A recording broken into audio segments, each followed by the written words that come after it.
నీటి బాప్తిస్మం పొందిన ప్రతి వ్యక్తి వెలుగులోనే కదా నడుస్తూ ఉన్నాడు, యేసులోనే ఆనందిస్తున్నాము కదా అనుకుంటున్నాం. మందిరానికి వస్తున్నాం, కానుకలు అర్పిస్తున్నాం, గృహ కూలికలు పెట్టుకుంటున్నాము, దేవుడిని గనపరుస్తూ ఉన్నాము, అన్ని చేస్తున్నామండి ప్రియులారా.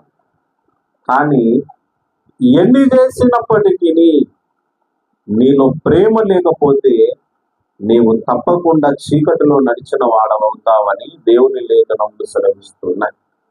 వాళ్ళు శత్రువులైనా మంచిదే, నేను రకరకాల నానా మాటలు అన్నా మంచిదే, కానీ ఎలాంటి ద్వేషము వారి మీద పెట్టుకోవడానికి లేదు. సాతానుడు అనబడిన వాడు కుట్రలు, కుతంత్రాలు, కక్షలు, కార్పణ్యములు పెట్టుకుంటాడు. ఒకడు నష్టపరిచాడు, నన్ను చాలా గాయపరిచాడు, నన్ను చాలా అవమానపరిచాడు అని నీవు అంటే ఆ అవమానములన్నిటినీ పక్కన పడేయాలి. ఆ కక్షలు, కార్పణ్యములన్నీ దూరము చేసుకోవాలి.